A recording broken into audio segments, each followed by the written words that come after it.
Palavra da Verdade, a exposição bíblica com Hernandes Dias Lopes.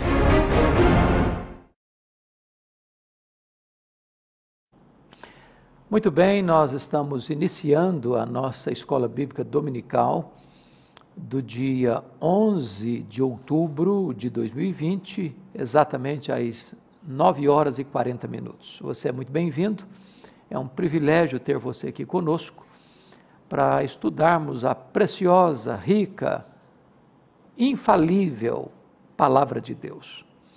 O texto que eu quero compartilhar com você hoje é Neemias capítulo 1, mas eu quero dar uma análise um pouquinho mais abrangente, além do capítulo 1, porque quero tratar de um assunto com você extremamente oportuno no momento em que o Brasil vive às vésperas praticamente de uma eleição municipal, onde elegeremos prefeitos e vereadores em todo o território nacional.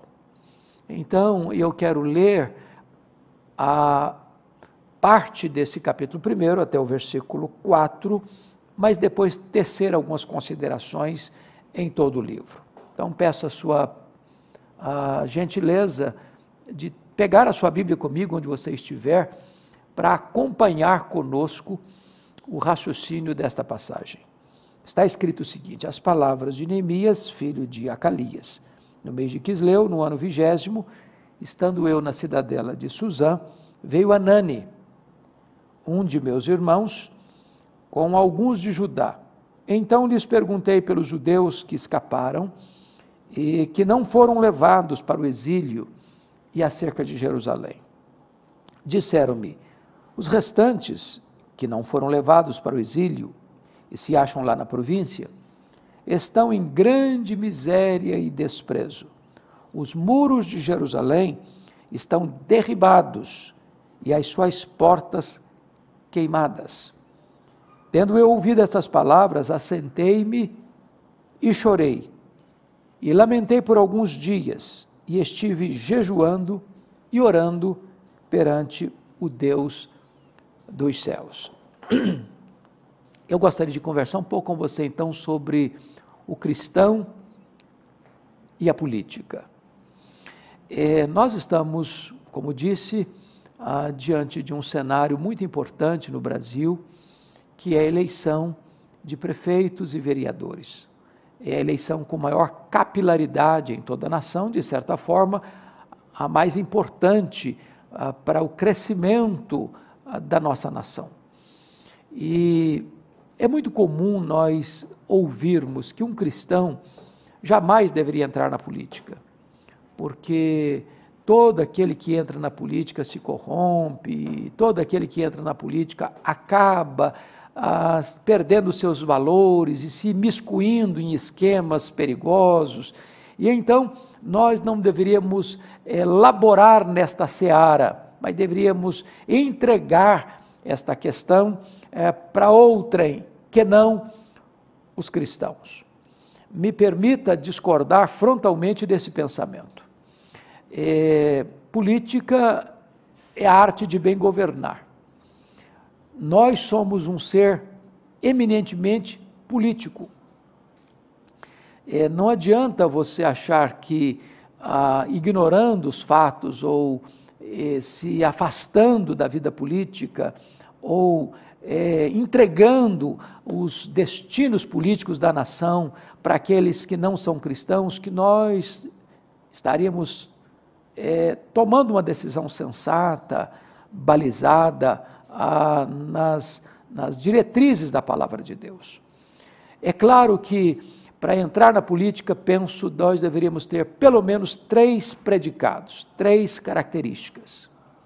A primeira delas, um político precisa ter vocação.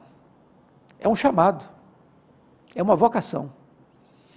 E os reformadores entenderam que a política é uma sacrossanta vocação. Quem entra na vida pública abraça uma sacrossanta vocação.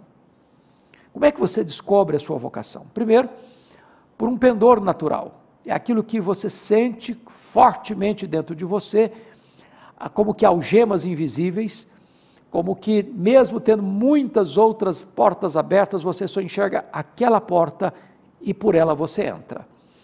Este chamado interno precisa ter confirmação externa. Não adianta só eu achar que sou vocacionado para fazer algo e ninguém que convive comigo pensa a mesma coisa. Então, o vocacionado, ele tem uma confirmação da sua vocação pelo testemunho externo, além do testemunho interno. Mas também uma vocação pode advir de uma necessidade à sua volta. Vejam vocês que Neemias é um homem que tem coragem de fazer perguntas. Ele era copeiro do rei Artaxerxes, vivia numa situação de muito conforto na cidadela de Suzã. Ele tinha acesso ao rei diariamente, porque ele provava a comida e a bebida do rei antes que esse as recebesse, na sua presença, inclusive, e, portanto, esse homem tinha, de certa forma, uma posição de muita honra, de muita nobreza e de muito destaque no Império Medo-Persa. E quando ele recebe a visita de alguns filhos de Jerusalém, de Judá, inclusive seu irmão Anani, ele pergunta como é que estavam aqueles que escaparam do exílio babilônico, que ficaram em Jerusalém. E a resposta que ele recebeu: não, eles estão em grande miséria e desprezo. Os muros estão quebrados, as portas estão queimadas a fogo. A informação que ele recebe torna-o responsável para a solução daquele problema. Então, muitas vezes, pessoas foram chamadas para algo, para uma grande missão, simplesmente pelo fato de terem coragem de fazer pergunta e de receberem uma resposta, informando-os de que havia uma grande necessidade, e elas então se sentem responsáveis diante de Deus para trazerem resposta àquele problema que lhes foi trazido. Então, Neemias recebe o seu chamado para ser governador de Jerusalém a partir desta informação, de uma pergunta que fez da situação em que estava a cidade de Jerusalém. O segundo predicado que eu entendo fundamental para alguém que vai entrar na vida pública, não só a vocação, mas também preparo intelectual. Aqueles que entram na política sem preparo intelectual vão ser inocentes úteis, vão ser massa de manobra, numa linguagem bem brasileira, vão comer na mão dos outros. Então não basta a pessoa querer ser candidato, não basta a pessoa se lançar candidato. A pergunta é: esta pessoa foi preparada para isso? Tem vocação para isso? Tem preparo intelectual? Para chegar lá e influenciar? Ser um farol? Ser uma voz? Dar direção? Porque aquele que governa, aquele que legisla, à luz da palavra de Deus, ele tem duas missões. Primeiro, fazer o bem. Segundo, coibir o mal, seja na criação de leis, seja impedindo que leis perversas sejam criadas, ou administrando como gestor os recursos públicos para o benefício da sociedade. Então, alguém que não tem preparo intelectual vai ter muita dificuldade de cumprir com eficiência este chamado, esta vocação. Terceiro lugar, terceira marca de uma pessoa que entra na vida pública precisa ter é uma ética granítica, valores absolutos e inegociáveis. Gente que não se rende à pressão do poder nem à sedução do lucro fácil. Gente que não se corrompe. Gente que não usurpa ou saqueia o erário público, que não enfia a mão gananciosamente no dinheiro que deve ser destinado a atender às necessidades do povo e promover o progresso da nação. Então, muitos políticos chamados evangélicos têm dado escândalos. Por quê? Porque mesmo talvez tendo um bom preparo intelectual, ou mesmo até tendo vocação, se capitularam se renderam ao esquema de corrupção, se envolveram com propinas, se envolveram com esse jogo do poder que desvia recursos públicos que devem atender às necessidades da população para vantagens pessoais, para se locupletarem. E quando um político se corrompe, ele é perverso demais. Perverso demais. Porque tantas vezes desvia recursos que poderiam salvar vidas lá na ponta. Uma criança que morre na porta de um hospital sem atendimento, uma pessoa idosa que não consegue marcar uma cirurgia, a não ser com um ano, quando a cirurgia chega a data de fazer, a pessoa já faleceu, ou as nossas estradas, em grande parte do Brasil, sucateadas, e tantos acidentes, porque o dinheiro que deveria ser levado para atender aquela necessidade é desviado para contas bancárias nababescas, em paraísos fiscais. Então nós precisamos nos atentar para esse fato. Quem entra na vida pública precisa ter vocação, preparo e ética granítica, que não se conforma com os esquemas de corrupção tão presentes, sordidamente presentes na nação brasileira. Pois bem, vamos olhar agora este cenário com Neemias, porque quando você abre as Escrituras, você tem gente de Deus envolvida com a vida pública. E eu gostaria de citar alguns. O José do Egito, por exemplo, ele foi um gestor de alta grandeza. É claro que inteligência dada por Deus, para numa hora de uma crise mundial, ele pudesse salvar não só aquela nação, poderoso Império Egípcio, como também a família patriarcal que daria origem, traria ao mundo o Messias, a sua própria família. Então ele foi um grande gestor, ele foi um homem que administrou com sabedoria, com presteza, com firmeza, mas com doçura e misericórdia ao mesmo tempo. Você pega, por exemplo, a história de um homem como Davi, que é arrancado de trás da manada para ser rei de Israel e o mais destacado deles, para consolidar o reino, para estabelecer uma capital, Jerusalém, para estabelecer a unidade daquele reino. Você pega o exemplo de Neemias, que foi governador de Jerusalém, uma cidade que estava assolada há 142 anos. Isso porque o cativeiro babilônico aconteceu no ano 586 a.C.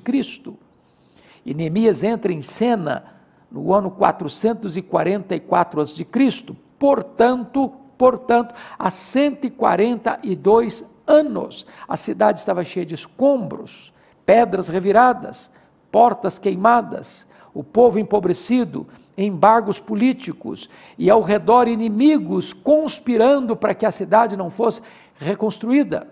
E aquilo que se imaginava impossível, Neemias, por causa do seu chamado, da sua vocação, da bênção de Deus, da sua destreza intelectual, da sua capacidade gerencial, da sua gestão por excelente, ele consegue resolver aquele problema num tempo recorde de 52 dias.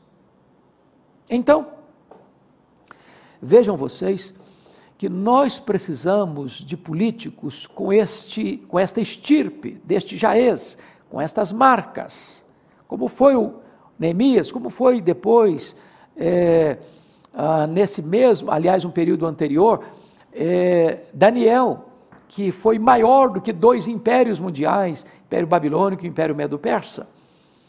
Como nós precisamos de gente vocacionada, e a igreja cristã precisa identificar pessoas com este perfil, com esta vocação, treiná-los, orientá-los, para quê? Para que eles sejam políticos não para trabalhar fisiologicamente para aquela comunidade que os elegeu, mas gente que tem uma visão mais ampla, republicana, gente que tem uma visão mais plena do que é o país, do que é a nação, das necessidades da sua nação, ou no caso aqui, nessa eleição particular de prefeitos e vereadores, do seu município.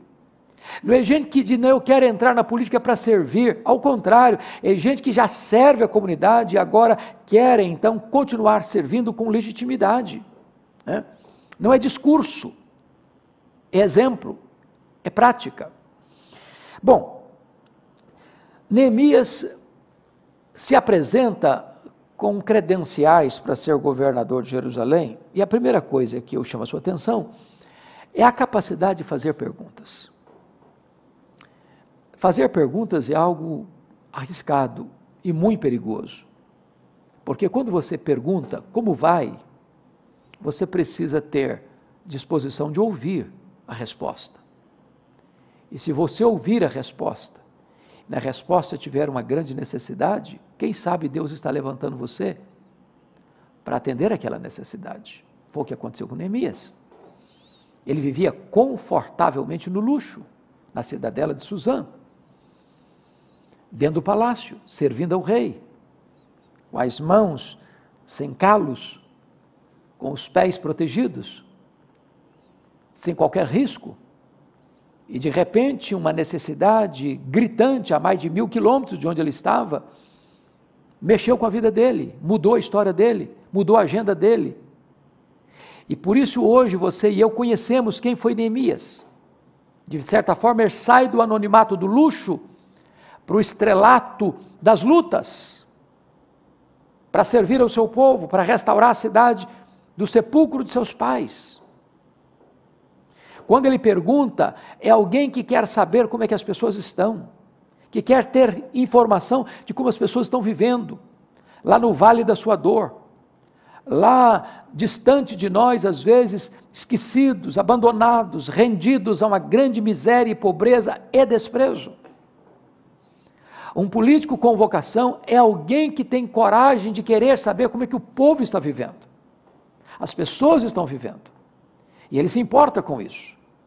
Não estou falando de discurso eleitoreiro, eu não estou falando de populismo, que faz um discurso bonito em favor do povo, mas quer servir-se do povo em vez de servir ao povo. Assim não foi Neemias. Segundo lugar, Neemias foi um político de qualidades excelentes porque ele foi capaz de diagnosticar os verdadeiros problemas que afligiam o seu povo. Quando Hanani disse para ele que os muros estavam quebrados da cidade, significava o seguinte: olha, Jerusalém não tem segurança pública. Naquela época não tinha todo o aparato que nós temos hoje de proteção, de cuidado, né, de um policiamento que guarnece a cidade, que protege os cidadãos da cidade. Por isso as cidades eram amuralhadas. Nessas muralhas tinham torres, nessas torres ficavam sentinelas, vigias. Então, quando o inimigo vinha para atacar aquela cidade, esses sentinelas tocavam a trombeta avisando, olha, tem perigo à vista, e o povo podia então se preparar e fazer resistência, ou então tomar as devidas providências para que não fossem apanhados de surpresa. Talvez hoje a maior preocupação do brasileiro é segurança pública. Temos medo de sair de casa. Assalto, sequestro, roubos, bala perdida. Temos medo. Os cidadãos estão, de certa forma, trancados dentro de casa, a 7 chaves, com cadeados e com cercas elétricas, enquanto os marginais estão soltos. Precisamos de segurança pública, e Neemias entende isso mexe com ele. Quando Hanani informou que as portas estavam queimadas a fogo, isso significava algo muito mais do que apenas portas de entrada e saída, mas significava que os juízes julgavam as causas do povo nas portas da cidade. Isso significa que não apenas não havia segurança pública em Jerusalém, mas o serviço, o trabalho, o ministério do poder judiciário, do julgamento das causas do povo estava falido. Pior do que não ter segurança é não ter a quem recorrer. É saber que o inocente é atacado e ele não tem vez, ele não tem voz, ele não tem leis, e ele não tem quem os defenda. A pior situação é esta, é quando o poder judiciário ou inexiste ou está corrompido. Quando o inocente é tido como culpado, quando o culpado é tido como inocente. Quando a população oprimida não tem esperança porque não tem a quem recorrer e se recorre, tem certeza de que as suas causas não serão defendidas. Porque tantas vezes esquemas de corrupção estão aí também se infiltrando e levedando todo o poder judiciário. Então Neemias está abalado com esta informação de que o povo estava sem segurança e sem a quem recorrer diante da insegurança. Mas Neemias é informado também que o povo estava em grande miséria. Isso significa que o povo estava em grande pobreza. Nós somos um país muito rico. Nós somos uma das grandes economias do mundo. Mas nós também somos um dos países com uma das mais perversas distribuição de renda do mundo. Recentemente, a revista Forbes nominou os 100 maiores bilionários do Brasil. Tem bem mais do que isso, bem mais do que 100. Mas nós vivemos também num país onde pessoas morrem de fome, onde pessoas moram em casebres com esgoto a céu aberto, sem qualquer dignidade de uma residência que possa trazer segurança, saúde, proteção para aquela família.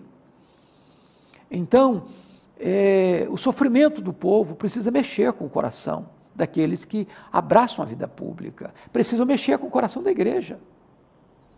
Eu não posso fazer como aquele sacerdote e levita que vendo alguém caído, ferido, sangrando, vai embora, esquece. A igreja precisa ter esse sentimento de compaixão. Quem abraça a vida pública precisa ter esse sentimento de compaixão. As pessoas que estão na miséria, talvez passando necessidade, talvez com carências de toda ordem, de comida, de habitação, de vestuário, de remédios, de cuidados médicos, de educação. Então isso mexeu com Neemias. Mas em quarto lugar, Neemias foi informado que o povo estava não só em grande miséria, mas também vivendo um grande desprezo. E eu quero dizer para você que desprezo é pior do que a pobreza. Porque quando diz que estava em grande desprezo, quer dizer, ninguém se importa. Ninguém se importa. O povo está lá vivendo amargamente a miséria, a escassez, mas ninguém se importa. Ninguém olha. Ninguém se interessa. Então, foi este cenário que fez com que Neemias entendesse o seu chamado. Qual foi o resultado disso? Diz a Bíblia no versículo de número 4, que quando ele escuta isso, tendo eu ouvido estas palavras, assentei-me e chorei, e lamentei por alguns dias, e estive jejuando e orando perante o Deus dos céus.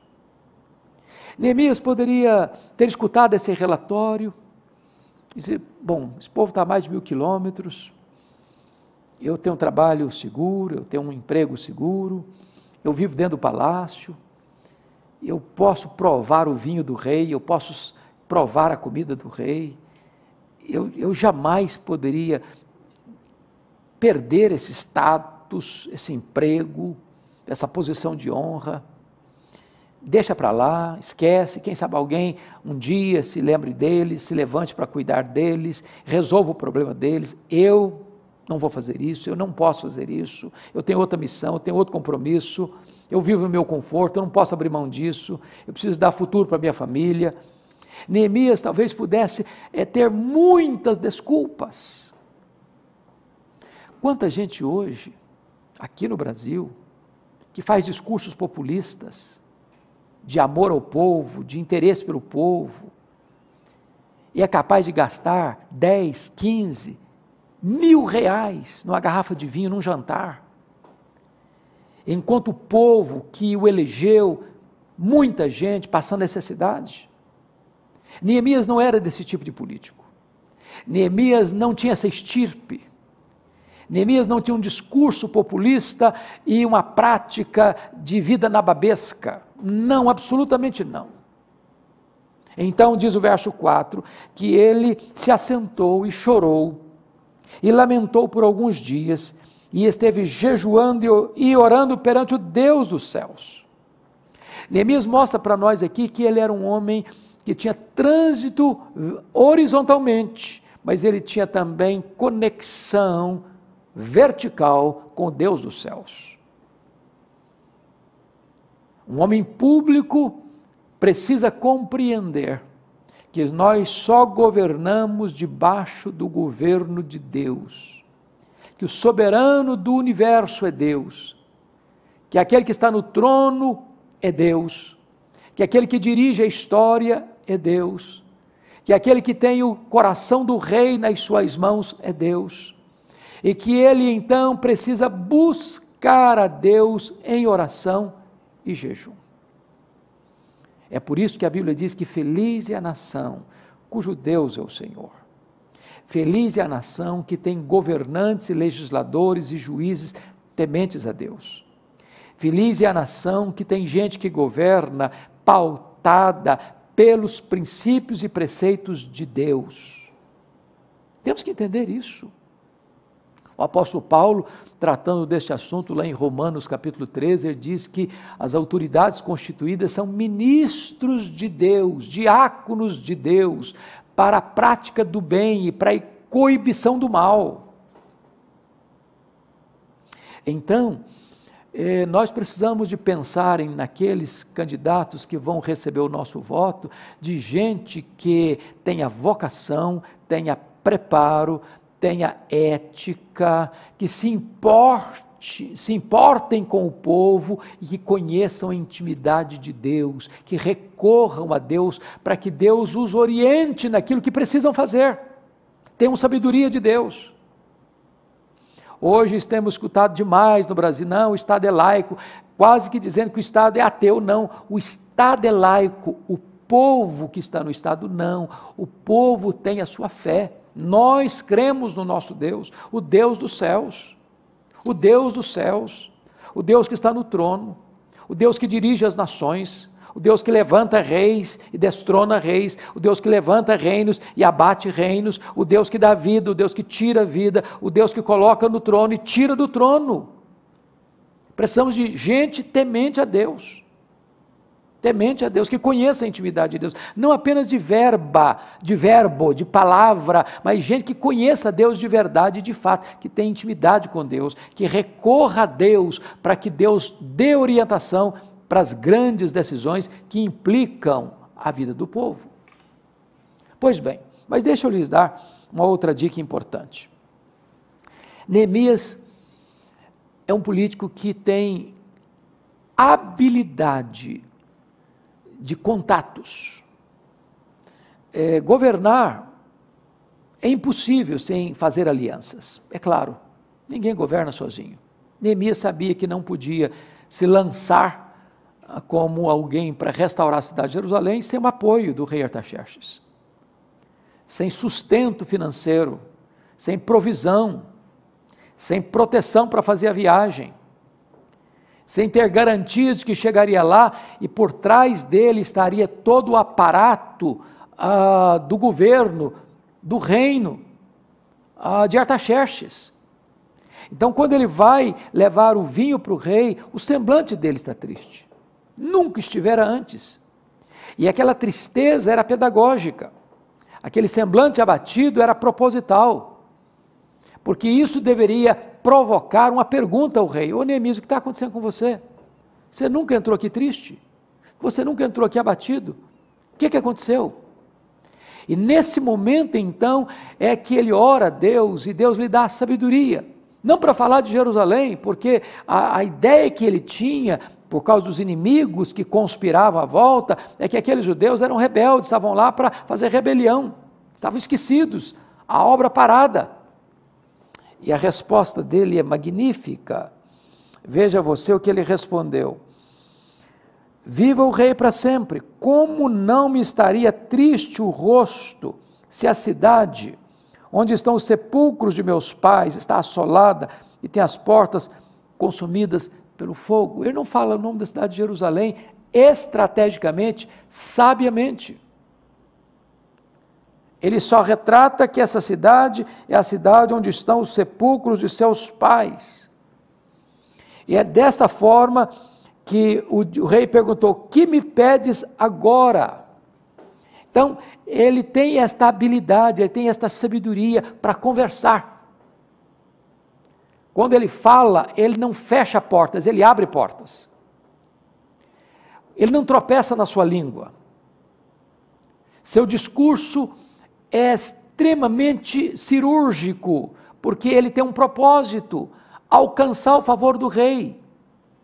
E então, diante destas informações, o rei dá a ele a oportunidade de ir a Jerusalém, dá recursos para ele ir para Jerusalém, dá escolta para ele ir a Jerusalém, dá autorização para as matas, onde ele pudesse tirar madeira nobre para reconstruir as portas de Jerusalém.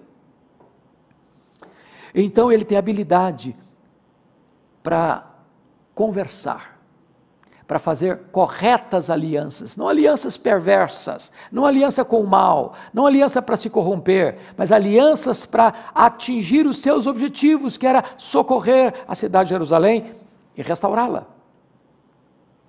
Mas ainda, Neemias, ao chegar em Jerusalém, ele tem a sabedoria de não falar nada para ninguém.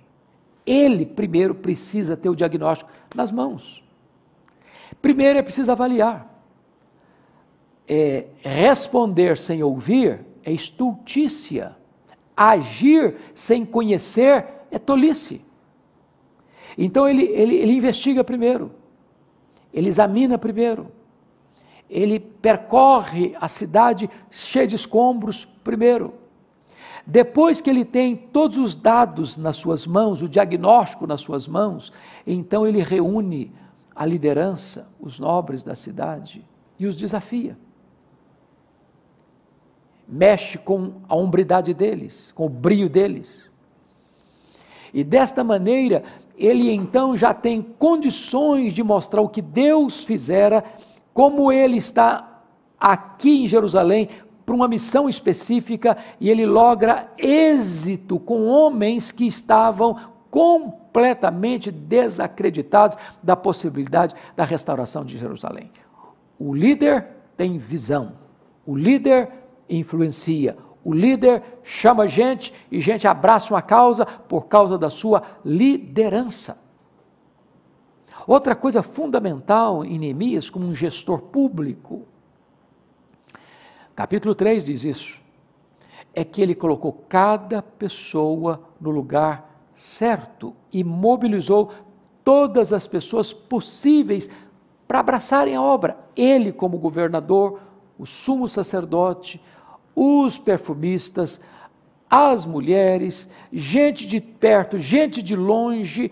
Quando foi para a construção do muro, colocou gente que morava perto. Você vai trabalhar perto da sua casa, você vai economizar tempo, você não vai ter que se deslocar. Se surgir um problema, você está perto da sua família para assisti-la. Tudo isso é estratégia. Todo mundo trabalhando, todo mundo junto, com o mesmo alvo, com o mesmo propósito, com a mesma motivação. Isso é liderança, isso é estratégia, isso é gestão, vocação, para administrar.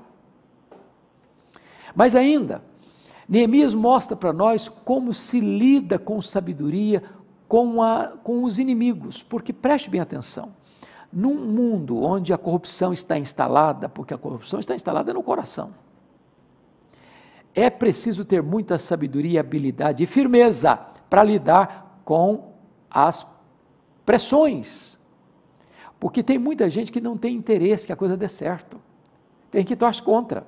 É o que nós vemos na política brasileira, tem gente que torce para dar errado. Eles não amam a nação, eles não amam o povo, eles amam o poder, eles amam a sua posição. Então Neemias enfrentou vários inimigos, os samaritanos estavam ali, os árabes estavam ali, e eles então começaram a dizer, não, eles não vão conseguir, não, esse muro que estão levantando aí é uma muretazinha muito fajuta, se passou uma raposa derruba, Depois que o mundo perceberam que a obra estava avançando e crescendo, eles começaram a espalhar boataria. Olha, eles vão atacar, o inimigo vai atacar. E você sabe que se você está desestabilizado emocionalmente, você não produz. Quando perceberam que não tinha mais jeito mesmo, eles chamaram Neemias para sentar à mesa. Não, vamos fazer aliança aqui, vem cá, vamos conversar. Neemias, não, estou fazendo uma grande obra, não posso descer não. Alianças se faz com gente que tem motivação boa, propósito santo, que ama Deus e que ama o povo. Fazer alianças com perversos, com ímpios, que têm outras motivações perversas, é um perigo. Mas quando perceberam que não tinha jeito de derrubar Neemias por causa da sua ética, da sua postura moral granítica, eles tentaram Neemias ultimamente, uma questão religiosa. Olha, o inimigo vai te atacar, eles vão te matar, fuja para o templo, vão para lá é lugar seguro. Neemias, não, vamos como eu teme não. Primeiro, eu não sou sacerdote. Se eu for lá para o templo esconder lá, aí sim eu vou cometer um crime. Aí sim vou ter motivos reais para me atacar. E Neemias teve essa capacidade de discernimento para enfrentar os inimigos, os opositores. Não caindo na lábia deles, não caindo na ameaça deles, não caindo nos laços que eles armaram para ele. Mas finalmente, Neemias teve a coragem de enfrentar não só os inimigos de fora, mas os conspiradores de dentro. Porque mesmo naquele cenário, havia algumas pessoas aproveitando-se, alguns nobres, aproveitando-se da miséria dos pobres, e quando não tinha mais dinheiro para botar comida na mesa, esses pobres iam a esses nobres ricos e diziam o seguinte: olha, eu preciso comer, o que você tem? Aí comprava as terras, comprava as vinhas. Quando não tinha mais nada para vender, comprava as casas, não tinha mais nada, então, vamos fazer o seguinte: seu filho vai ser meu escravo, sua mulher vai ser meu escravo. E como é triste, quando há pessoas na vida política, que é capaz de se abastecer, de se locupletar com a miséria daquele que está precisando comer e sobreviver. Agora no Brasil, nós assistimos isso, nesse cenário de pandemia, quando recursos foram usados às pressas para comprar respiradores, políticos roubaram, majorando o preço, e impedindo que pessoas lá na ponta fossem salvas, por ganância, por avareza, para se locupletarem. Escândalos terríveis, chamado hoje de covidão, porque pessoas que estão lá na vida política, dizendo que amam o povo, estão tirando pouco do povo para se locupletarem, deixando as pessoas à míngua. Neemias não era desse estirpe.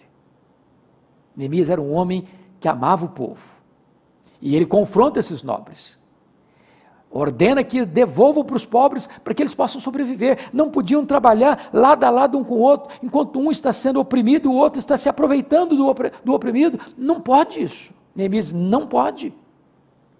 E ele reverteu essa situação. Porque aquele que tem vocação, preparo e ética, ele quer o bem do povo, e não a exploração do povo para se perpetuar no poder.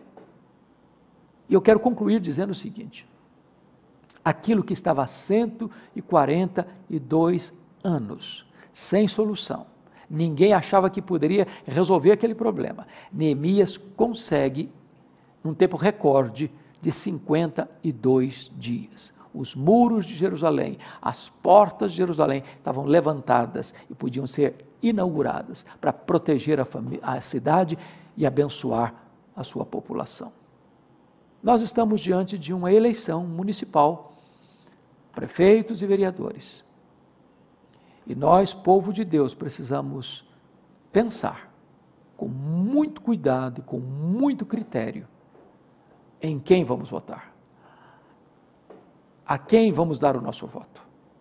E a nossa oração é que Deus levante pessoas íntegras, honestas, que amem a Deus, que amem o povo, que coloquem a sua vida a serviço de Deus para servir o povo, com integridade, com lisura, com transparência. E desta maneira nós possamos ter dias melhores, mais venturosos, e quiçá possamos ver este país tão lindo, tão rico, tão bonito, tão próspero, se tornando uma nação que teme a Deus, a fim de podermos dizer: feliz é a nação cujo Deus é o Senhor. Deus abençoe sua vida, Deus abençoe seu coração, que nós sejamos cidadãos deste mundo, responsáveis, e que nós sejamos cidadãos dos céus, fiéis ao Senhor que nos amou e deu a sua vida por nós. Deus abençoe muito a sua vida, portanto. Amém.